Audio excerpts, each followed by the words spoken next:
Jhalakathi BC শিল্পনগরী উদ্বোধন করা হয় ২০১৯ সালে। পরের বছর শুরু হয় প্লট বরাদ্দ দেয়া। উদ্বোধনের পর ৫ বছর কেটে গেলেও শুরু হয়নি তেমন কোনো কার্যক্রম। ২৩টি প্লটে গড়ে উঠেছে মাত্র ৭টি শিল্প প্রতিষ্ঠান। মোট ৭৯টি প্লটের মধ্যে ৫৬টি ফাঁকা পড়ে আছে, আর ৬টি প্লট এখনো বরাদ্দই দেওয়া হয়নি। অভিযোগ রয়েছে প্রভাব খাটিয়ে ফরচুন নামে একটি প্রতিষ্ঠানকেই দেওয়া হয়েছে ২৫টি প্লট, কিন্তু তারাও এখনো পর্যন্ত কোনো স্থাপনার কাজ শুরু করেনি। ফরচুন কোম্পানি নাকি এখানে অনেকগুলো প্লট নিয়েছে, কিন্তু তারা এই প্লটগুলোর কাজ ধরতে পারতেছে না, সেই জন্য বিভিন্ন দুর্নীতির সাথে জড়িত রয়েছে, তাই প্লটগুলো ফাঁকা রয়েছে। এই প্লটগুলোতে যদি তারা কাজ ধরতো তাহলে আরো অনেকের কর্মসংস্থানের সুযোগ হতো।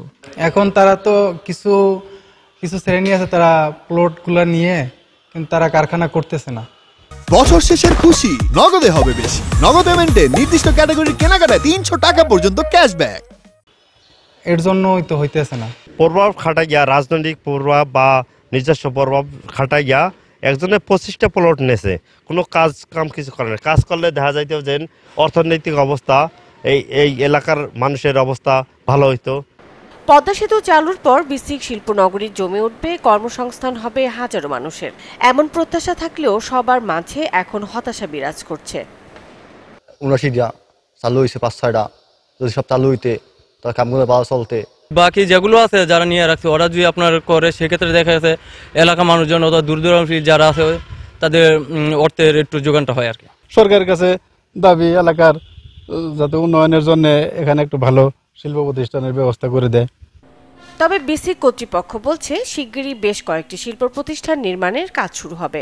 যারা প্লট বরাদ্দ নিয়েছেন তাদের প্রতিষ্ঠান নির্মাণের জন্য আরও সময় দেওয়া হবে। যে প্লটগুলো উপরে ইন্ডাস্ট্রি চালু আছে তাতে ব্যাপক লোকের কর্মসংস্থান হয়েছে, আর যে উদ্যোক্তাদের এই শিল্পনগরীতে প্লট বরাদ্দ দেওয়া হয়েছে তারা অচিরে এই কার্যক্রম শুরু করবে বলে আশা করছি। ২০২৩ সালে বরাদ্দ পেয়েছেন, ২০২৩ সালের জুন মাসে। তারা ১ বছর সময় পাবেন। আর বাকি যে উদ্যোক্তাদেরকে শিল্প প্লট বরাদ্দ দেওয়া হয়েছে তাদের সাথে আমরা সার্বক্ষণিক যোগাযোগ রাখছি।